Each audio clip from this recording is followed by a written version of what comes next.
All right. Thanks, Kathy, for mentioning that. All right, so Britt, Joy, take it away. Should we do just very brief introduction so new people know who everyone is?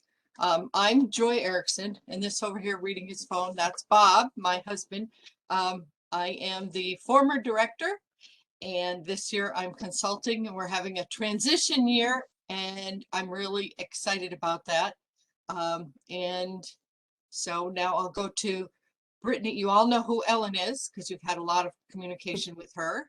And it's good to see Isha. She's one of the alumni that actually you went to nationals, but I don't remember when. So you can say that when it's your turn, but I do remember. Okay. So let's have introductions from people. Sure, I can go next. I'm Brittany Knight. I'm learning from Joy to take over director position this year, next year, and so forth. Thank you all for working really hard to get these reviews done. We really appreciate all the time, and it means a lot. So I will popcorn to the next person on the screen. Kathy, would you like to introduce yourself? Sure, I'm Kathy Teresi. I help out with documentation for the symposium. And I'm happy to be here. I've never been to this meeting before, so I'm hoping to learn something. Next. Petra, would you like to go? Sure. I'm Petra Duffner. I'm the Associate Director of Connecticut AHEC and the Director of the Urban Service Track. I'm also the PI on this grant. So I'm the one that has to make sure that everything lines up financially. Otherwise, somebody's going to jail, and it's not me. So anyway, it's great. This is year number 5 for us, or 6. I cannot remember. 5. So it's great to see so many old and new faces. And when I mean old, I mean people who've been with us for a while, not old chronologically. So I'm gonna go ahead and actually punt to Pearl. Hi everyone, my name is Pearl. This is my second year as the graduate student lead. I really enjoyed my time last year, and I'm excited to be back this year and hopefully for more years to come while I'm still in Connecticut. So yeah, hi everybody that I recognize, and hello to everyone that I don't. I'll pop it over to Dea.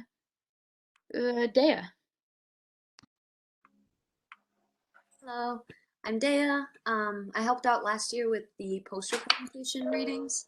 So this is my first time doing the readings for all the different abstracts, which was super fun. I'm in the PhD program at UConn Health, and I'm excited to meet you all. We'll punt it to Rachel. Hi everybody, I'm Rachel. I am also in the PhD program at UConn Health. I'm a third year in the program, and this is my second year at CT JSHS doing the review here. So I was at this meeting last year, and I'm excited to be a returner. And I will punt it to Rob. Hey everyone, I'm Rob. This is my 4th year doing this. I started as helping Britt with poster presentations, and then I became the graduate student liaison. And now I've always done the application review, and now I'm on the executive committee. So it's nice to see everybody again. I can't believe another year has passed.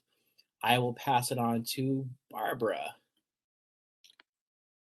Hi, I'll just guess since I'm just signing on. Barbara Fischler, nurse practitioner at the Newington VA. I think this is my 4th year. And on the executive committee, and then participating in the judging also. Was there anything else I was supposed to say? No? Okay.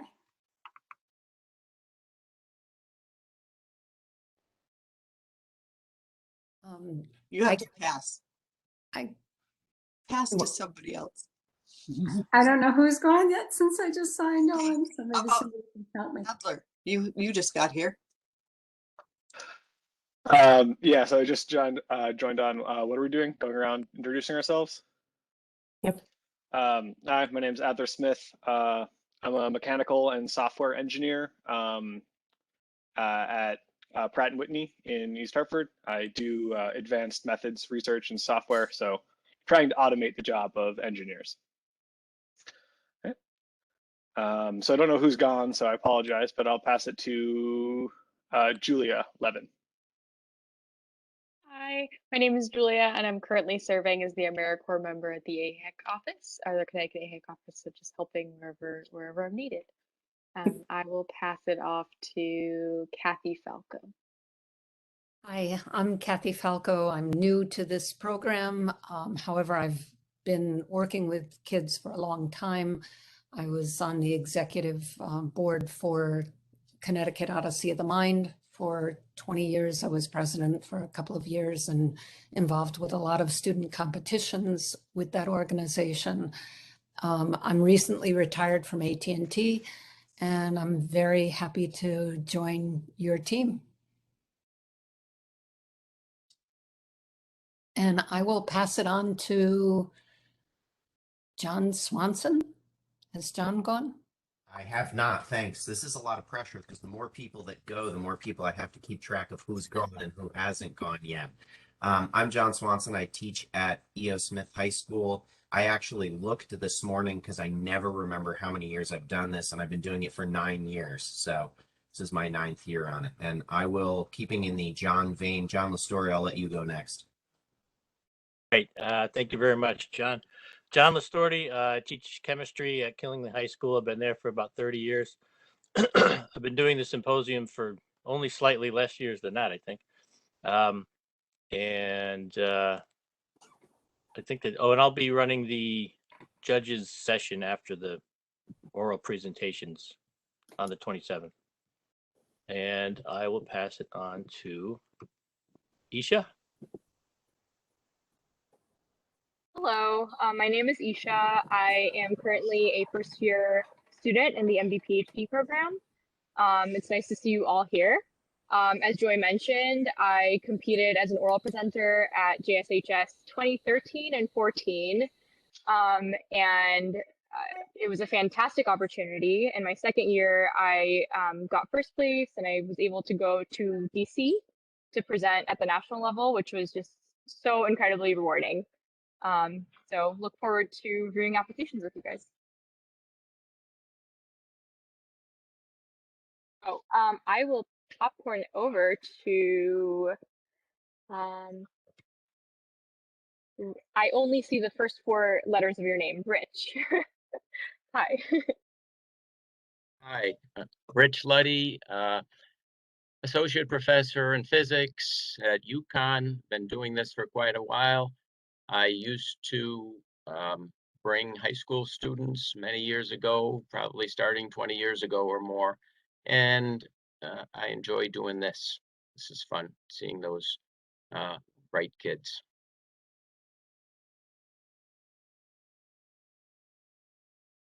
Dr. Ralph, can you introduce yourself and can you remember how long you've been doing this? Oh, you're muted. Unmute. Unmute.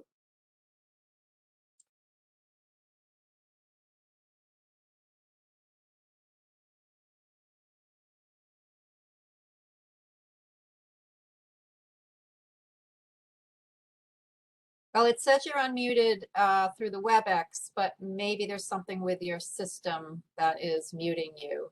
How about Martina?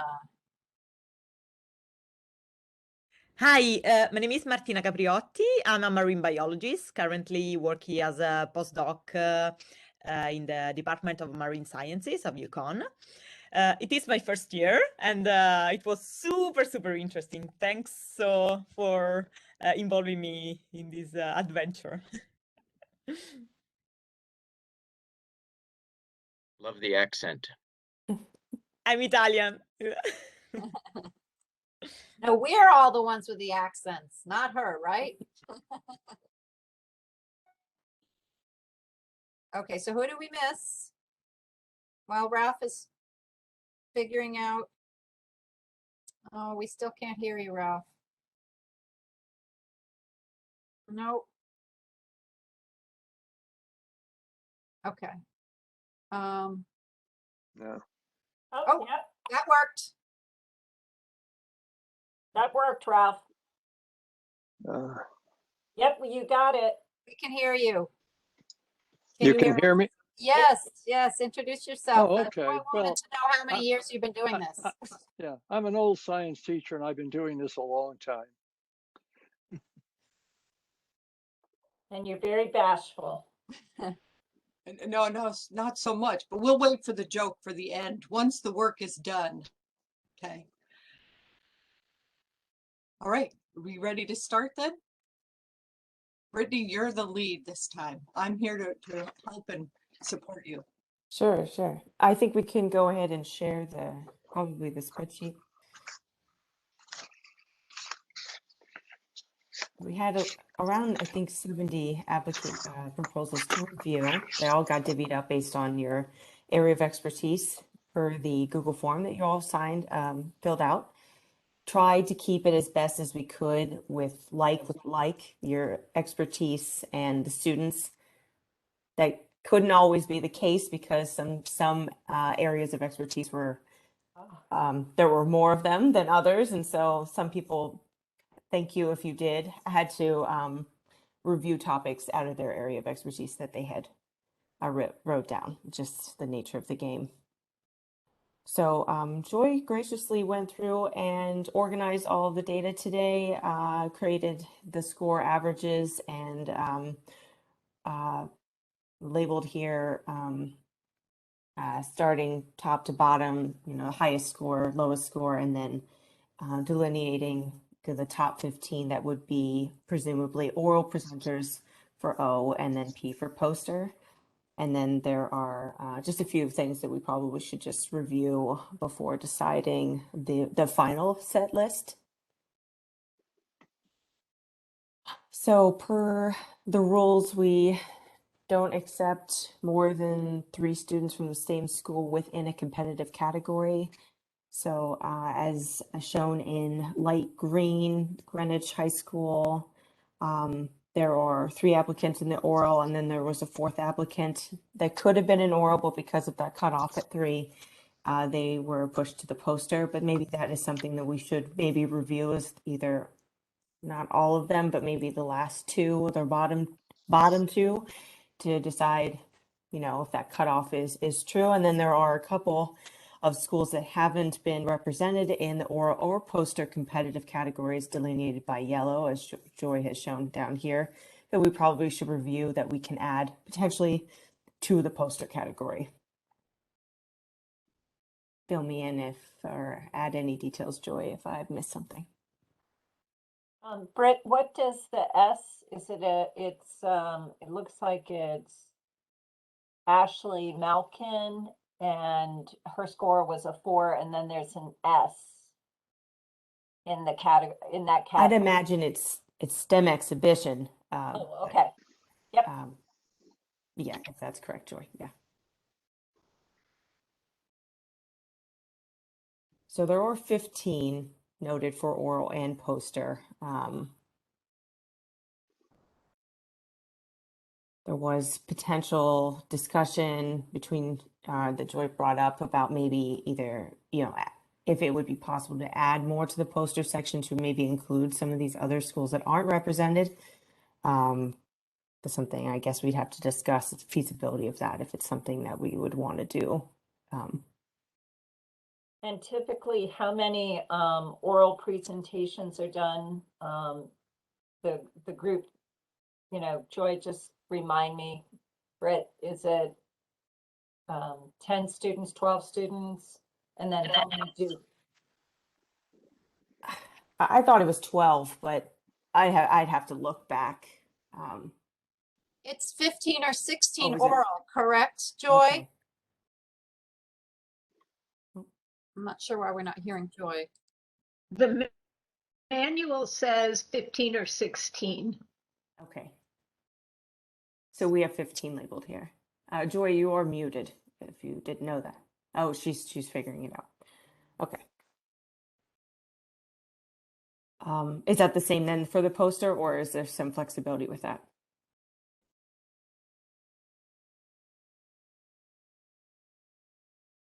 I think there was one year that we did increase it a bit. Is there something in the manual that states something about that? The manual isn't the be all end all. We are documenting from Yes, Joy's brain dumps, so. So the, generally we had 15 orals and I will share again. I couldn't get to my controls when I was sharing. I kept clicking, it wouldn't work. We had 15 oral and 16 poster. In person, doing 18 posters was overwhelming, and doing 16 orals was kind of tricky, but it isn't as tricky as we're virtual. So we could up, the reason I wanted to bring up a couple of things about the Greenwich kids. One was that Ambika Grover, who is the first poster in line, was our #1 last year. So I want you to look at her and the others. If somebody read both of them, or if somebody wants to speak for Ambika or speak for the other orals from Greenwich, Audrey Lynn or Elizabeth Wallace.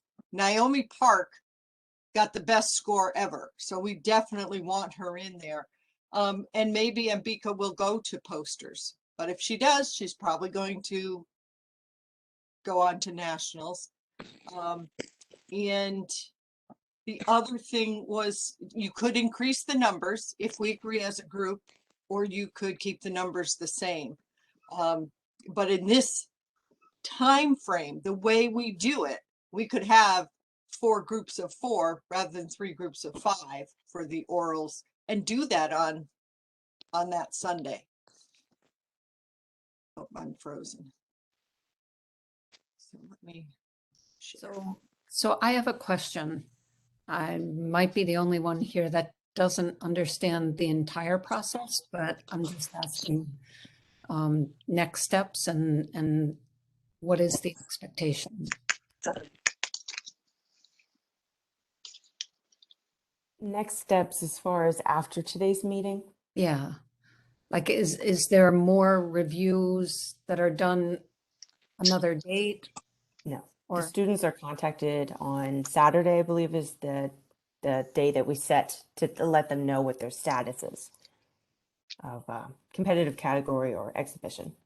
And then I think there's some training, and then the day of the event, or I'm sorry, the Sunday before the day of the event, we have the actual competition where we judge their oral presentations. Yes, and the top 4 oral and the top 1 poster will go on to national competition. And the top 2 will present orally at nationals, and that's a little bit bigger of a prize. And then the next 3 will be part of a poster competition in their categories. So they win cash prizes, but the top 2 will win more scholarships at nationals. Okay, thank you. Tonight is the night. This is the time when we can start juggling. When we're in person, you guys are real lively. So we need some either chatting, some way to communicate with Brittany where you want to go. So we need to hear people's opinions. Should we look at increasing the numbers? How many want to increase the numbers, or maybe she'll take a vote? I don't know. I can speak to increasing the numbers. I have an opinion on that. I think the way we should increase the numbers would be to give schools that aren't represented the chance to be represented. That would be my take on that matter of fact. I agree with Rachel. So I judged posters last year, and I think we could add a few more to posters to allow for students who aren't represented to be represented. I think that's really important. It'll also make those schools more likely to probably send students in the future, and I think that's good. Diversify it. In terms of talks, like the talks are live, right? With the talks are live judging versus posters are not live. Like we go through those and judge. The posters will this year, we're not going to have the posters make a video Okay. because last year there was so much confusion. We're going to give them a 3-minute presentation time and then, 5 minutes of questions. Okay. So you will see the posters ahead of time in the morning, and then in the afternoon, they will start their presentations. They'll be slightly shorter than the oral. The oral presentation is 12 minutes with 5 minutes of questions, right? Moderator, yeah. So what about increasing the orals to 16? Are we only increasing the oral presentations to let another person from Greenwich in? Is that the whole idea? They can't. They only 3 spots per school. The next person would be from Ridgefield. Is there another Richfield school? I can't Yeah, see. we have some, but not 3. So in other words, you would be adding in Rodriguez into the oral? Yes, Based on the scores. based on the scores. Uh-huh. Did anyone review her, I believe, Ella, maybe her poster or her talk and want to speak highly of it? I mean, if no one thinks that she deserves to have an oral, then. I thought she did a great job. Basically, what Ivia did was she was looking at the biodegradability of these microplastics, and she came up with the idea. She was reading papers.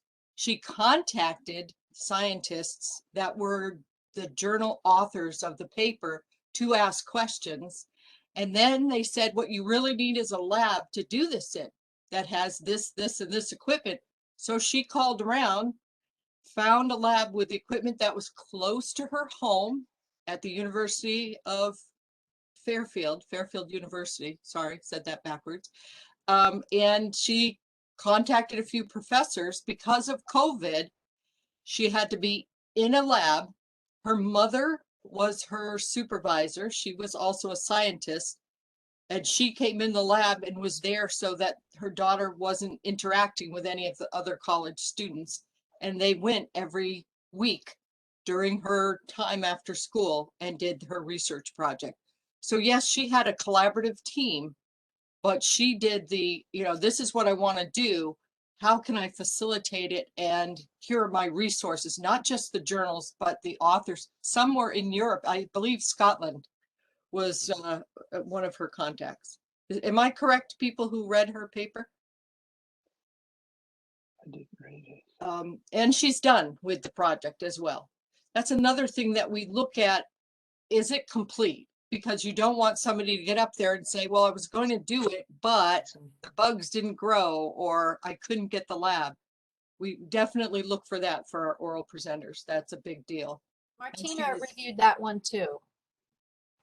Yes, I do. It was really, really good project. So yeah, I would suggest to choose her. Are we in agreement? That's still pink. Kathy has a comment or a question? Well, just as a comment, because, I do have experience with another competitive program that was basically at the grade school through high school levels. But one of the things that seems to be obvious with the list of folks that are selected here is that we're really not including some of the inner city schools. And I know that it's score based, but is there any possibility of making any of the other students who, like Angela Ferrero from the Bridgeport Regional Aquaculture, that project I thought was really intriguing. And some of the work that she did, I thought was very interesting. It just seems like we're kind of skewed toward the socioeconomic part of the state that's you know, much higher, I don't know how to say it, but It absolutely. And I know that the Bridgeport schools, there are 10 projects. And one of the issues with them is they haven't finished, so you just don't know if they're going to be done or not. But making them part, that's why some of them are highlighted to make them part of the poster competition. yeah. But it's very hard when they haven't finished their projects yet. That is, and it's amazing that we've gotten this far with some of the projects that are coming in, and they're all very, you know, they're not as competitive as the other projects. And I understand that, and that's why we limit 3 from Greenwich. If we just did it by score, they would all be Greenwich and Darien, and absolutely, it is very difficult. And also the Greenwich laboratories also have great facilities, so they don't have to go outside their school, which is not the case, and resources are easy to get there. So there's definitely, I think that's why that's why they're highlighted, because I want to include them in the competitive. And if we push the oral a little bit bigger, then we can push the poster competition bigger. And if their projects come out really good, they could go to nationals. That's one of the reasons, also awarding Kirk Shadle, their teacher. He went to nationals last year with us, so that and he got awarded some money to help with the project. It's the first year his school has allowed him to do that. I've tried to give it to them before. And we also, Kathy, do a backyard scientist award for the kid that did this project all on their own in their backyard or in their basement or somewhere, to try to award that as well. And I mean, I yeah, thought that Angela did a great job, and she hasn't done it. well, Yeah, the biggest problem is she hasn't actually, I don't think, did the project. She just has it planned. Minutes is a long time to talk if it's just only going to be about like a background or proposed studies. I think that's a little bit easier to cover up than in a poster if we do expand the poster competition. Yeah, if we go, no, that's one. Sorry, I have it on here. And I have it on here. It's not what I wanted. Reviewer's Look at assignment. how much she has done.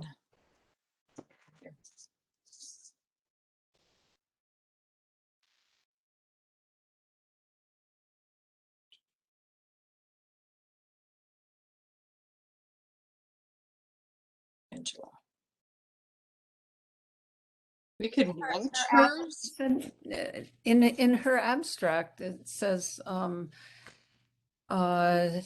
decided to use further reduce emissions, knitting the hand spun yarn, both fibers by hand, along with incorporating a seaweed component into the product. She found an alginate artificial rubber fabric seal. She developed a prototype fabric with hemp fiber for durability, layered on the alginate as the seal, but used a hydrophobic powder descending from club moss plants to test the waterproofing capability of the material against the polychloroprene. And the company that she referenced with a similar product idea used natural rubber. Her idea is to use a complete plant-based solution to let's watch her. I'm sorry. I'm gonna put it on so we can all watch it. I'm using my son-in-law's computer, so my volume here wasn't, that is up as high as it can go. She's pretty soft-spoken. Are you able to optimize for video when you click share? You might have to stop sharing and resharing, but it's one of the options at the top. Aha. Let me stop sharing and I'll try to share just her video. I'll make it full screen. Yeah.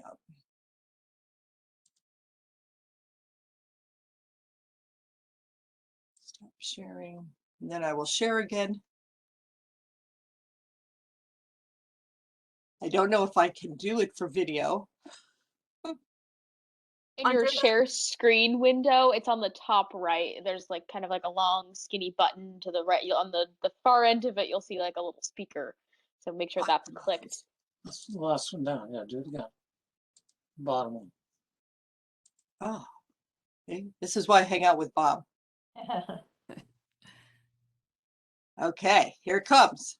I'll hit the button. It's Angela Ferraro, and I'm from the Bridgeport Regional Aquaculture Science Technology Education Center. For my project, I'm creating a fully plant-based alternative to polychloroprene. This is in order to reduce the carbon emissions produced by the factories making the final product. I am using materials that are highly durable and can be grown in mass quantities around the world. This is to ensure the sustainability of my product. This project started in early October and will continue until June. For this project, I do have a mentor named Kirk Shadle, who is a teacher at the institution. He is a qualified scientist and is able to oversee equipment mechanics and give technical insight. However, this is a completely independent project. Now, depending on the manufacturer, an average polychloroprene wetsuit lasts a person from 4 to 10 years. However, in the place Louisiana lies the Denka Performance Elastomer, and it is the main factory producing polychloroprene. In the elastomer, about 300,000 tons of polychloroprene are produced each year, which is about 99% of all polychloroprene pollutants, and they come from this factory. I was inspired for my project by an interesting design I had researched early on. The design is made from natural rubber called Ulex, which is a drained sap from hevea trees that are grown in many South American countries like Peru and Brazil. The product design has now claimed that switching to hevea reduces the carbon dioxide emissions from one wetsuit by up to 80%. To counteract the pollution, I am using rice straw fiber to ensure the sustainability of my product. This is due to rice straw being burned as a waste product during the farmer's harvest of rice because it is a low-cost solution. The straw is burned in the open air, which causes a significant source of carbon emissions to be released into the atmosphere. And for my first product prototype, I am using a hemp and rice straw fiber blend sealed with the Chondrus crispus alginate to test the water absorption properties against polychloroprene. And in a second prototype, I am testing the hemp fiber product with a Chondrus crispus alginate solution as well. However, it is infused with a hydrophobic powder that is originated from club moss plants called Lycopodium. This powder-infused alginate allows me to test the waterproofing abilities of this product against neoprene itself, against the polychloroprene. This product will hopefully ensure a more eco-friendly and sustainable source of polychloroprene. Thank you for your consideration of my project. I had her, and my comment to her was mainly I was impressed that she looked at this problem from so many different points of view. And she did a lot of research about it. You know,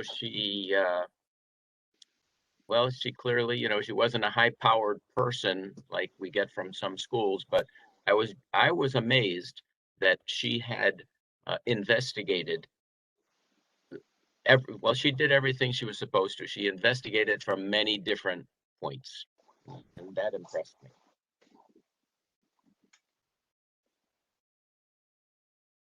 I was impressed with it also as a reviewer.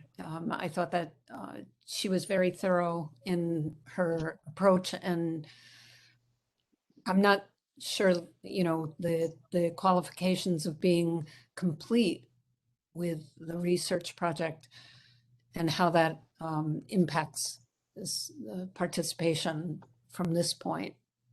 But So how did the rest of you feel? other people that read her? Do you want to put her as an oral presenter? I think Bob reviewed her too. Yep. I didn't see the evidence that she had done it. In other words, she had talked about it and everything. Some of the other ones showed pictures and things of things they had done. So that was, I never saw something that said, and we took it and we did any testing or analysis of it and everything like that. So I couldn't really tell if she produced the materials, again, as Joy said at the beginning, or if it was just a plan, and this looks like it ought to work. So that was the question that I had.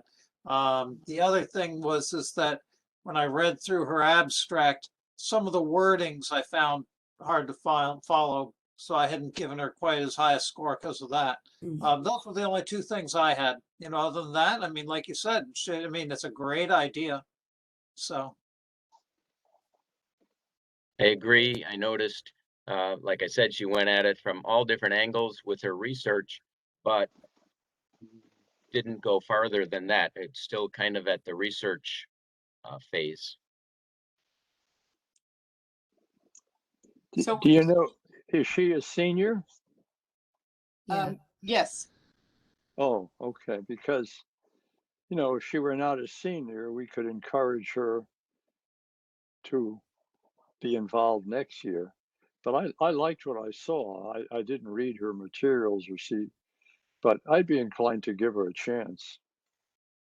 Okay. I mean, my only feeling in speaking out about it is that I know, the inner city schools struggle, and a lot of times the students there don't have the resources that other students in other school areas have available to them. So I don't know how you take that into account.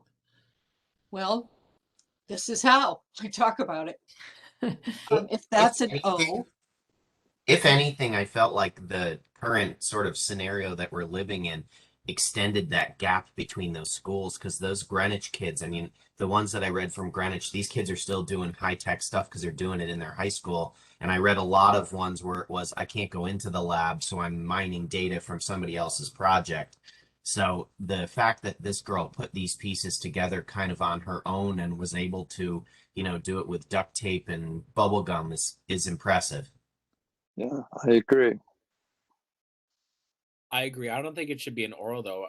Could she be moved up to a poster instead of the STEM exhibition? We can. Because I don't think she has enough for a 12-minute talk. But even if there's planning and methodology, I don't know, I've seen graduate students talk about planning and methodology without data. So yeah. And she could have some really nice images or pictures of her experiments to show. Not saying you couldn't put that in a PowerPoint, but it would be good to display it in the poster session. So this is where we need some voting. So I think that she would do very well as a oral presenter.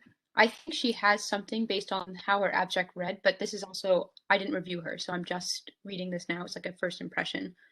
That being said, if she's developed a material, it might be really cool for her to be able to distribute it and have people interact with it in a poster session. So the only reason I'm saying maybe poster might be better for her is if she has this material that she's developed, it's very much, it's a better platform to be interactive in a poster session than it is in an oral session, especially if, she makes it through to nationals and stuff like that. Because you could show it and stuff like that, which would be easier than oral. National will be in person. And so. I like what you've mentioned. I think that that's a really interesting angle to take.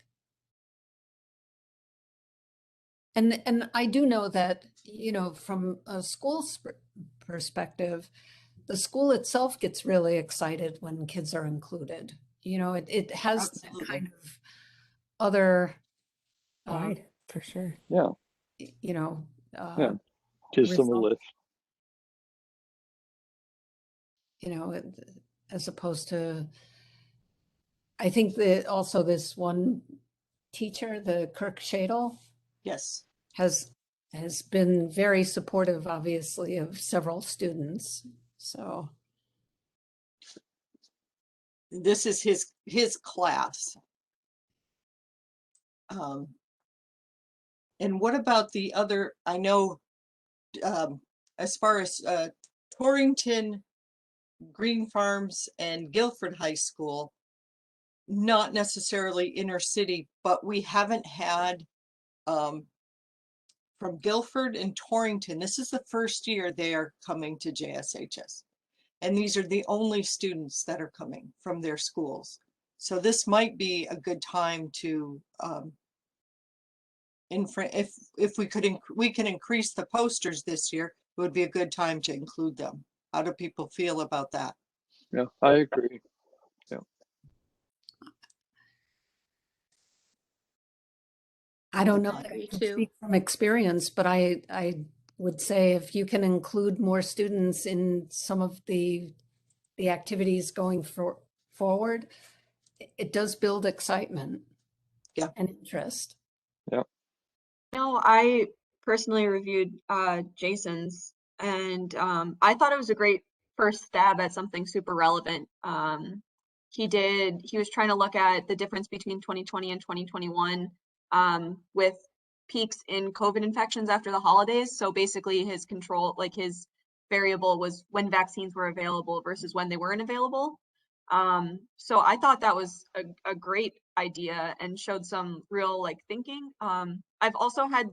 I reviewed a bunch of Greenwich kids, and all of the people who were not from Greenwich, I think, gave a great deal of more ownership to other people that helped them along the way, which to me is very, very important in science and really in life in general.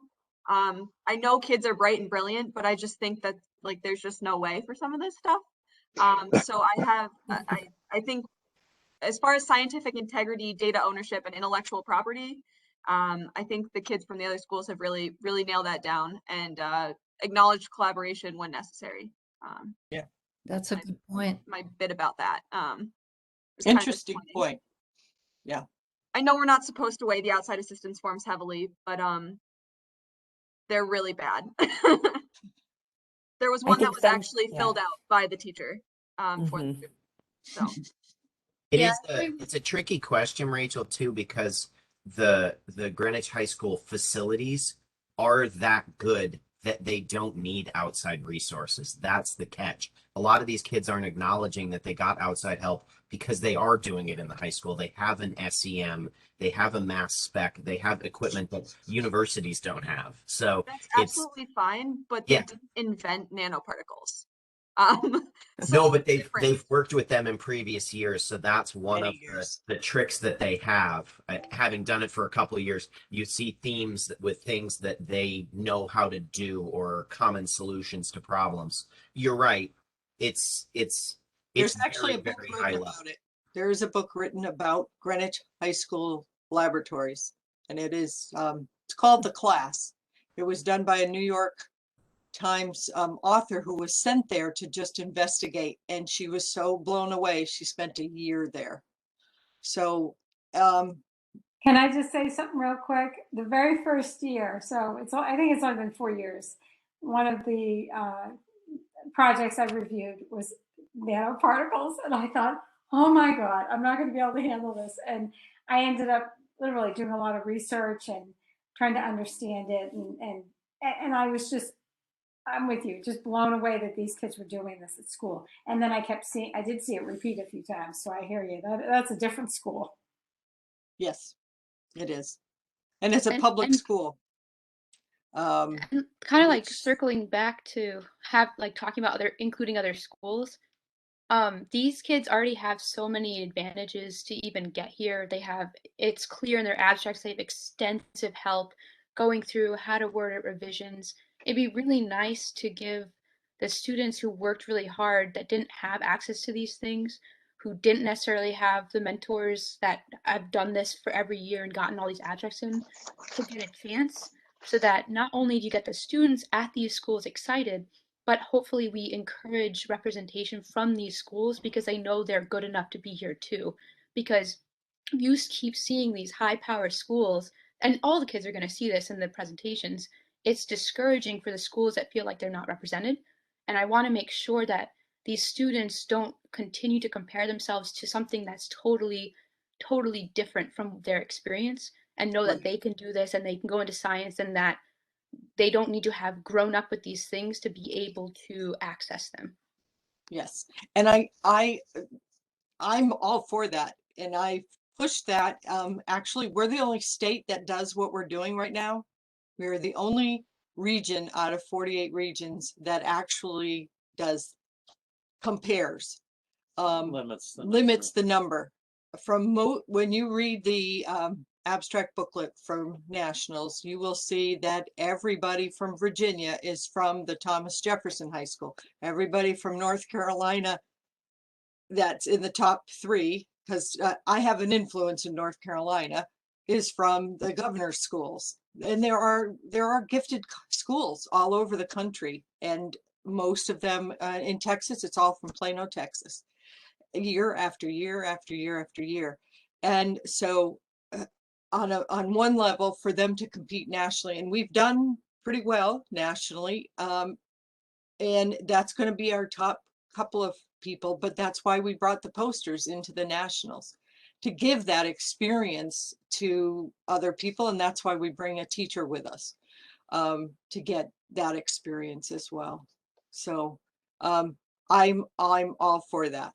And I know the Greenwich kids, the things that they do when they get out of college too are amazing, just completely amazing. Starting companies, selling products as freshmen and sophomore. And I mean, it's a great start for them.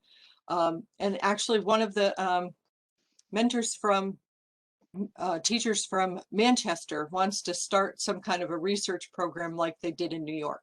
If you look at the top winners in the Westinghouse, and I know this is just, it's called something else, Regeneron is the name of the competition now. Look at the states and look at where the kids are coming from. And there are big states, California and New York and Virginia are the biggest in the country. And they have research programs in New York, you know, and Connecticut's in there, but not as big because they don't have as many research programs. But we don't have nearly that many people either. But anyways, I'll get off my soapbox. I think and also I'm going to say the ones that have S by their names, that was a new category that we had added. And the reason that we had added it was because there were so many people that we wanted them to present. And let me just say, they're pretty excited to present, but more when they were in person. And we have to think of a way to make them feel like they're getting feedback from students as well. We used it as a social thing when everybody was getting together, and we have to make sure we do something with it when they come together. And at nationals, there was no poster session. I fought for a poster session.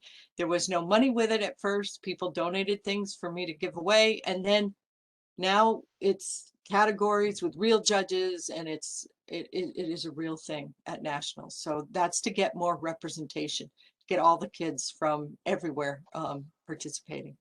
But it is a challenge because we're not all coming from the same place. And certainly not in Connecticut, but not anywhere, you know. So, yep. So to loop back now, would there be any consideration of increasing the numbers more? In other words, are you already saying we'll have more posters? We have 20 Ps now. Yep. And we have 16 Os. How much higher could you go?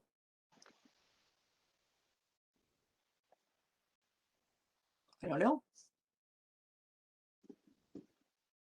Wouldn't want to go too much higher with the O's and the P's, but I wouldn't go any more than 16 on the orals because that's really tough to do that day, to keep track of everything. Yeah, I agree. The other mechanism for increasing the number of different schools would be to consider saying instead of a maximum of 3 per school, you could cut it down to 2. But I don't know if that would only mean 1 slot in this case, or 2. I don't know how many 3s there are in there. Greenwich is obviously a 3. I believe this year we did pretty good, and Darien is a 3. But the others, and we don't have any Glastonburys that made it up there. You know, along the same lines, I think when all of us evaluated these, at least I know when I did, I really ignored whatever school they were from. That did not factor into any of the scoring. So in some sense, it would be a shame to take somebody who got rated, you know, even if there are 3 people in the school, they got rated highly, not to be an oral presenter. You know, someone, in other words, who earned it. It's true, they may have been privileged, they may have had all the help in the world, and that is true, but we all rated them based on what the project was and what the criteria were for the project.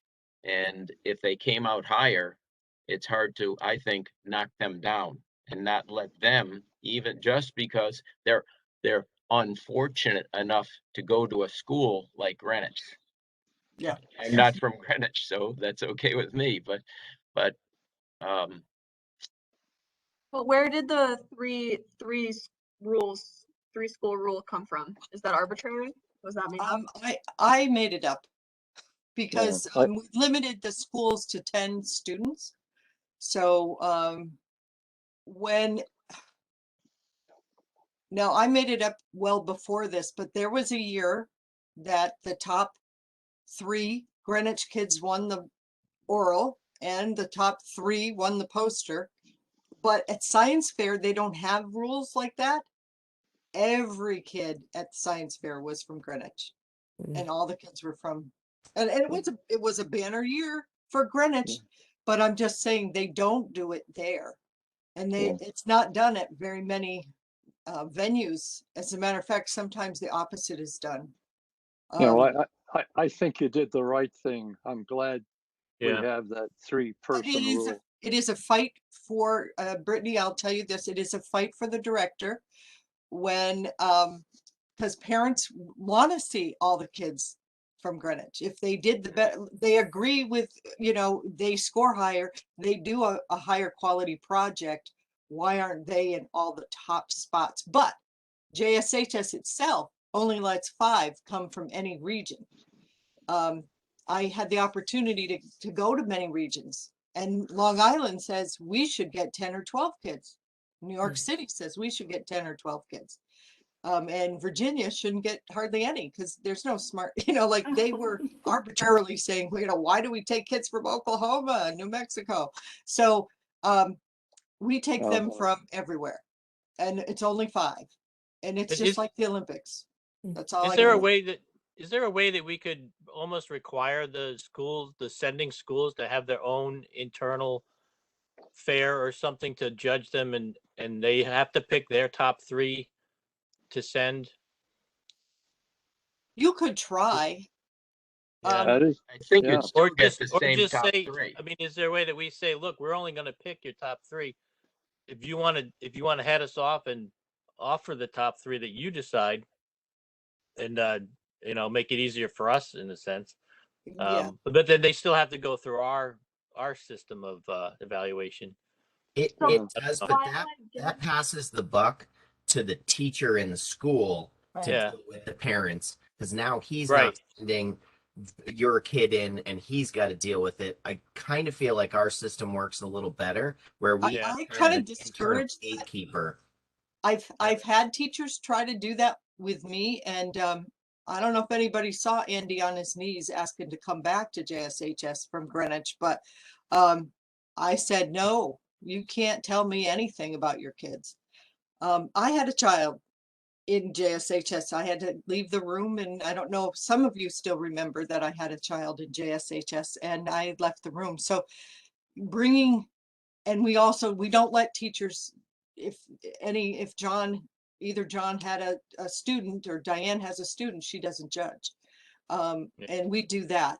And I think it's very hard for the teacher to sit in the room while you're judging, to not say, oh, but you don't know, his mother did this or this happened or that. There's other things that cloud, and it's better to have non-partisan. We could cut the numbers down, but we don't get a lot of observers as we used to. So there will be a lot of, we're hoping that there's going to be other students there that are going to be there as observers. It's not as enticing for them, and it certainly isn't for teachers. If they don't have to, it's virtual, so we don't get many teachers. I definitely see like what that idea as something that could be beneficial for like schools like Greenwich, where maybe the kids don't need these resume builders, or they don't really help them, or they're going to get in wherever they want no matter what. But schools where that's like not so much an issue, and I think that you just want to get kids experience to like experiences like this, and get them into that broader science community and have them hear from other kids, and things like that. I think you want to definitely not limit that as much as possible. I get that it has us bear a greater burden in deciding things like this, but I think you don't want to necessarily hand it off to the schools either. Yeah, I think doing STEM exhibition is a great stepping stone. We used to call them rising stars, and it was very small at the beginning, and we all went and talked to them. And I think it's important for all of you to go and to give feedback to these kids, and tell them what you think of their projects, because that means a tremendous amount. One of our JSHS is from Greenwich. She was from Greenwich. She was doing a project, and she went to nationals, heard a presentation, and said, now that's what I want to study. And she did a great job of it and started her own company, but it was completely self-driven on her part. She met somebody new and went for it, and the teacher just went along for the ride. So sometimes these things happen, and the things they're exposed to at nationals is going to be very different. And with N95 masks on the whole time, I'm pretty sure. So I'll throw out one other idea, and that's would not be at all applicable for this meeting today. But one of the things that might be a possibility there are more than one competition. So I don't know if it would be better to say, to some place like Greenwich, say something like, hey, you got, I don't know if Intel or whatever, but there are other competitions, I don't know if they might be better served if they said, we're going to have these kids compete at this competition and these kids compete at that competition, instead of putting them all in at every one. They're not all of them in ours. More of them are science fair. I don't think limits as much. Right.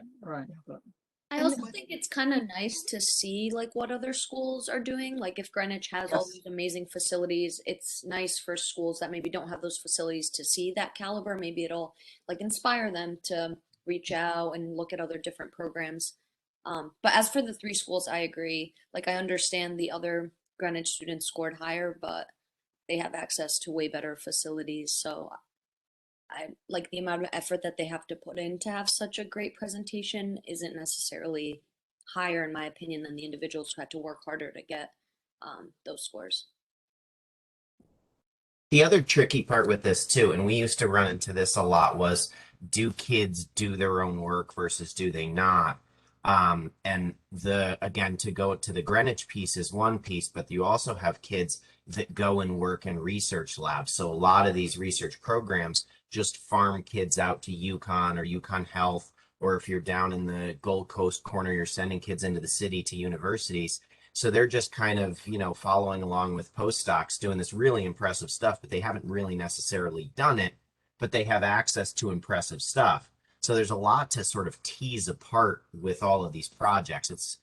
It's a difficult question. And the key there is that if they're able to talk about it, I think is a big deal. Yeah. So maybe that individually, like they or their high school that they represent don't have that access, But if they're able to get their hands in those projects and able to get access to that stuff and actually understand it to a point of being able to teach it to someone else, I think that's huge. Like, I'll use an example that I got really excited about because I reviewed her last year, and that's or Meta is her last name. Giovanna, I think, is her first name, and she only made it into the science exhibition again this year. But the comparison of the project that she got to work on now for another year compared to what I reviewed last year was incredible. It's night and day. And last year, she wasn't able to actually go into the lab to talk to these people. She was doing all her work remotely because of COVID. And just like the difference of being able to explain stuff to me was incredible. So I think that even though, yes, she probably had access to more stuff because she was at some institute in New York City, the way that she adapted to it was great. So I think you can't dock them for being able to reach out and go to these schools either.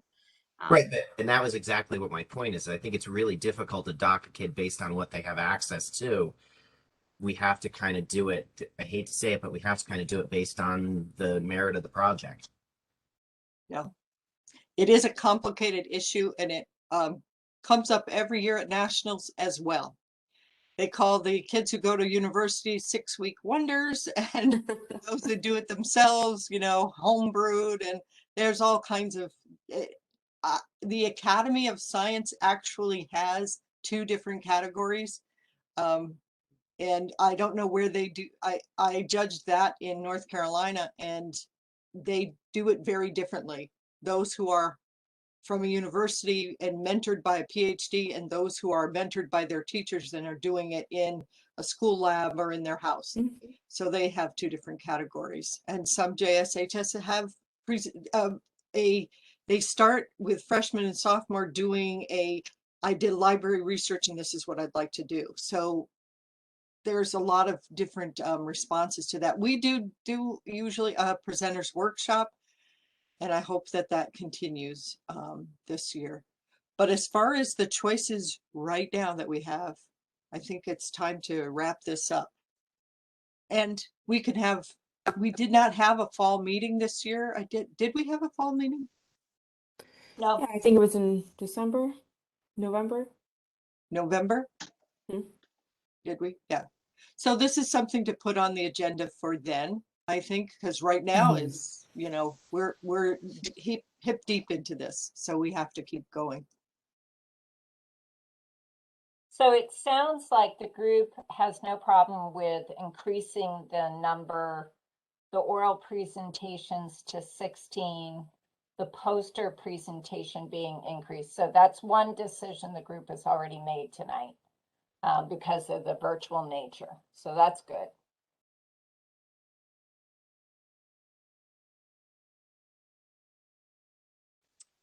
So are we done tonight? Do we have our list? Yes.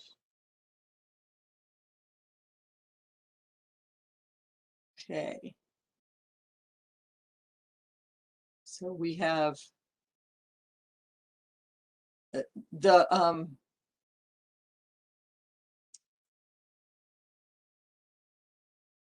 yep, so we have 16 orals and 20 posters, competitive posters, and then quite a few are STEM. We also have some students that were non-US citizens, and if they got everything in and we will review them, they will be invited to the STEM exhibition as well. And again, for people who are new, Joy, they're not, students who are not US citizens are not invited to nationals. They're not allowed, right? That's one of the caveats. Okay, just so everybody understands, it's not a decision that we're making, but rather nationals has put that in all of their materials. Probably that was done 5 or 6 years ago. Up till then it was they could come, but they can't receive the scholarship, but they can receive the honor of winning. But now, yeah, we weren't supposed to feed them. So we have to find out other resources. And I know NSF is the same way now, and NASA is even worse about that.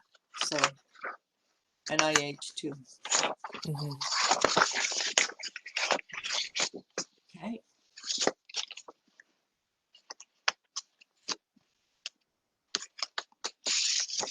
So these students will get an email telling them what they are, and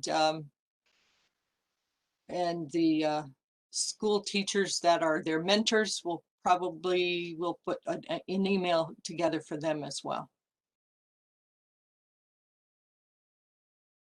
And Britt and Joy, sometimes after these invitations are extended to the students, there's a little movement there as well. So if anybody drops out, are we going to go to the next student on the list? What's our plan there? Depends on when they drop out. Right. Sure. Yeah. But if they give enough time, I think we should go with the next person on the list. I don't recall that happening in 5 years, that someone dropped out soon enough that we could do something like that. Yeah, usually it's like the week of or the day of or Day of. something. Yeah. Usually they fall off the day of, you know, they don't. And sometimes it's just a no-show. They're just not there. Yeah. Well, with the increasing number, that should be less of an impact then. Yeah. If that happens. Okay. I'm set. Okay. Okay. Awesome. Brittany, can you send me 2 things, a list of the oral presentations, the people, and a list of all the judges that are going to be judges. And the judges, I need their emails. We haven't worked through that yet, but that is Okay. something we can prioritize now. Poster right. and oral judges, yes. We'll do. Because I'll need to contact the oral judges for the post presentation judging. Yeah, it's February, is the judging 27th? day is 27th, Sunday the 27th. 27th. 27th. Okay, Yep, we'll do. ready. Reviewers, thank you so much for all you Yes. have done in the past 10 days. Moving right along. Brittany, thank you for Wow, thank you. watching Stepping up, yeah. Joy's brain dump as I you know, Yeah, like in the whole office. Yeah. and for sticking with us. Not a problem. Yeah. No, it was so nice to see everyone's face tonight. You know, it's good. It's good. Thank you for coming and all your time that you put into your reviews. Really, really appreciate it.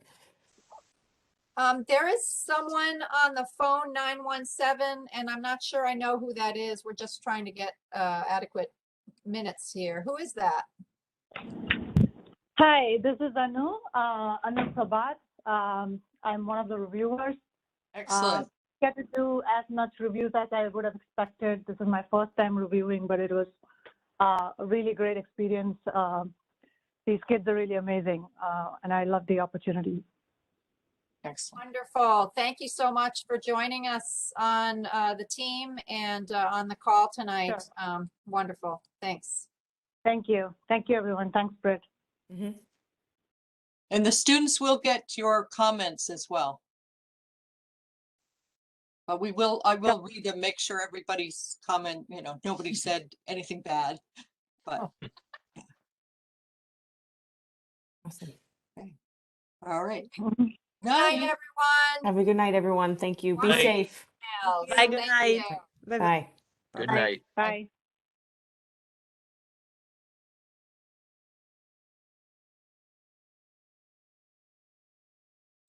Ellen?